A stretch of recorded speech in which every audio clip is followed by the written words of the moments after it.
प्यारे तलबा, आज हम उर्दू पढ़ेंगे जमात दहुम में 14th लेसन है गोपी चंद नारंग से इंटरव्यू। इसमें आज हम तीसरा हिस्सा पढ़ेंगे यानी पार्ट 3 में देखो तलबा, पहले पार्ट 2 में पहला और दूसरा सवाल हुआ। तीसरा सवाल है बकौल आपकी तरबियत में ज़ुबान और लफ्ज़ माने के असरात बड़ी अहमियत रखते हैं। क्या आप अपनी तरबियत की तफसील इस ख्याल के आईने में बयान करना पसंद करेंगे? सवाल क्या बोल रहे हैं?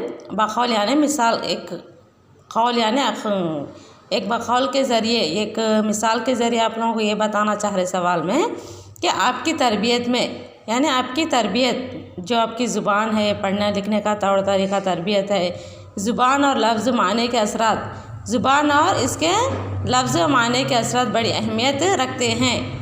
क्या आप अपनी तरबियत की तफसील इस ख्याल के आईने में बयान करना पसंद करेंगे? बोल के पूछे। जवाब, ज़ुबान व लफ्ज़ माने मेरे लिए इसलिए भी अहमियत रखते हैं। क्या बोल रहे हैं यहाँ पे जवाब में? ज़ुबान व लफ्ज़ माने मेरे लिए इसलिए भी अहमियत रखते हैं कि मैं उर्दू का अहल ज़ुबान नहीं था। यानी पहले क्या थे गोपी चंद उर्दू ज़ुबान का अहल ज़ुबान नहीं था। यानी कौन सी भी ज़ुबान अपने को सीखने के तौर पर ही आती, यानी मादरी ज़ुबान ही हम खुद ब खुद सीखते, लेकिन दूसरे ज़ुबानों को हम लोगों को सीखना पड़ता।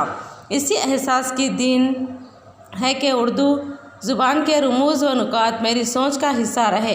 रुमूज़ व नुकात यानी रुमूज़ और औक़ाफ़ मालूम तलबा को, जैसे ज़ेर ज़बर या रुमूज़ और औक़ाफ़ यानी क्वेश्चन मार्क, इन्वर्टेड कामा, ये छोटे छोटे रहते ना, तशद्दुद, जज़म, ऐसे ये उर्दू में बहुत ही अहम रखते हैं। और ज़ुबान पर क़ुदरत हासिल करने में अगरचे मुझे रियाज़त तो करनी पड़ती है, लेकिन ज़्यादा वक्त नहीं लगा। मेरी तबीयत में एक मुज़म्मर जमालियाती हिस्स है, यानी उर्दू सीखने के लिए मुझे ज़्यादा वक्त नहीं लगा।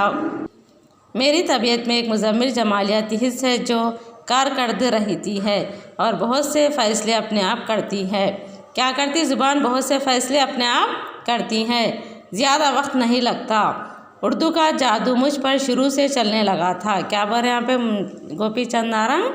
उर्दू का जादू मुझ पर शुरू से, यानी उर्दू उनको स्टार्टिंग से ही बोलने और पढ़ने लिखने आने लगा, जो शायद इसी जमालियाती दाखिली हिस्स की वजह से था।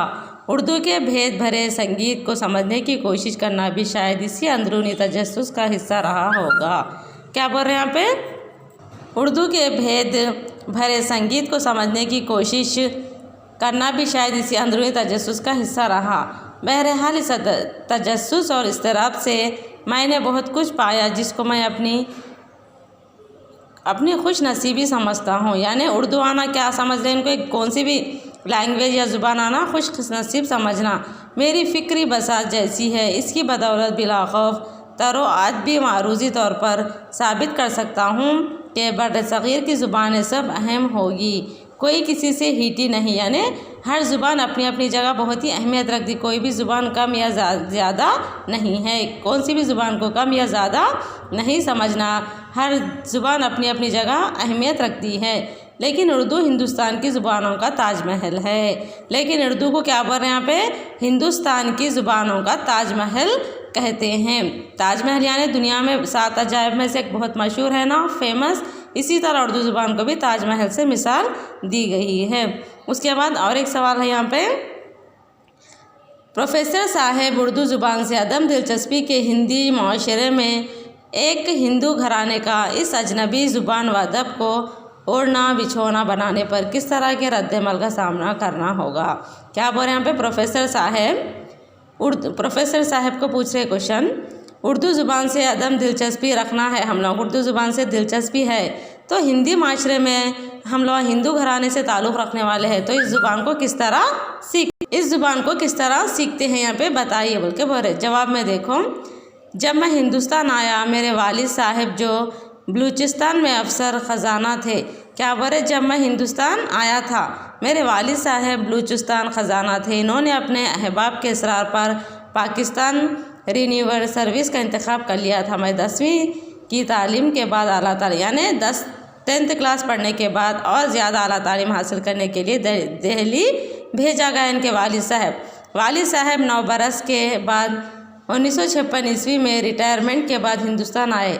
क्या करें 1956 में रिटायरमेंट हो गए। किसके? गोपी चंद नारंग के वालिद। रिटायरमेंट होने के बाद फिर हिंदुस्तान आए। अगरचे वो चाहते थे कि आला तालीम रिकॉर्ड की वजह से मैं साइंस पढ़ूं, लेकिन इन्होंने कभी इसरार नहीं किया। इन्होंने मेरे मामलात में मुझको आज़ादी बरतने दी और ख़ुद लिखने पढ़े, यानी अपने आप को आज़ाद, यानी लिखने पढ़ने में कोई भी रुकावट नहीं करे। पढ़ने में बहुत ही आज़ादी दी और वो ख़ुद लिखते पढ़ते थे और ख़त व किताबत भी, यानी लेटर्स लिखना, खुद पढ़ना लिखना भी जानते थे। किताबत में उर्दू में करते थे। इस ज़माने में हिंदू घरानों में उर्दू से मागिरत नहीं थी, यानी हिंदू हो कोई भी ज़ात के रहो, लेकिन उर्दू सीखने में दिलचस्पी है तो सीख सकते हो, सब कुछ भी नहीं है। बर आज भी हिंदुस्तान में हज़ारों लाखों ऐसे हिंदू हैं जो उर्दू से मोहब्बत करते हैं। ऐसे हैं आज भी लाखों के वो हिंदू हो लेकिन उर्दू ज़ुबान को जानने वाले रहते आज भी है हिंदुस्तान में। ऐसे मोहब्बत, कौन सी ज़ुबान से मोहब्बत रखते हैं? उर्दू ज़ुबान से मोहब्बत रखने वाले हज़ारों लाखों हिंदुओं भी है। यानी अपन भी अपने इंटरेस्ट है तो अपन दूसरे ज़ुबानों को भी बआसानी सीख सकते हैं।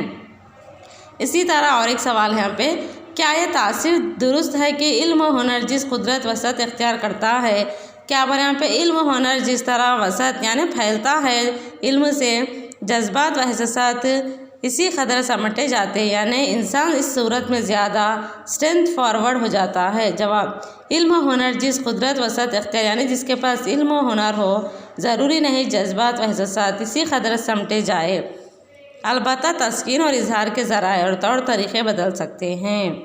तौर तरीक़े बदल सकते लेकिन ज़ुबान बदल नहीं सकती। आप ज़ौक़ और शौक़ से लिखी हुई तकरीरें डाइस पर आकर पढ़ने के बजाय फिल बधिया तकरीर बहुत उम्दा करते हैं। इसकी ख़ास वजह क्या है? यानी गोपी चंद नारंग डाइस पे आके बोलते भी और इनके पास इतनी सलाहियत है कि तकरीर भी अच्छी तरह कर सकती। इसकी दो वजह हो सकती हैं। अव्वल तो ये कि फ़ज़ल रब्बी है कि कुदरत की तरफ से मुझे मलका हासिल हुआ कि मैं बोलते वक्त सोच भी सकता हूँ। गोया ज़ुबान ज़हन दोनों के बेक वक्त काम करने से मुझे कोई उलझन नहीं होती।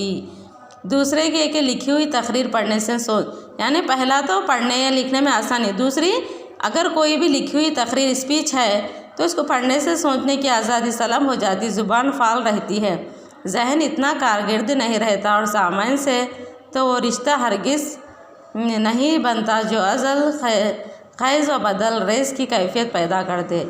बिला मुबालिगा अर्ज़ करता हूँ कि अमली तनक़ीदी व तहक़ीक़ी सफ़र में 10-12 हज़ार सफ़ा से ज़्यादा मैंने लिखा होगा।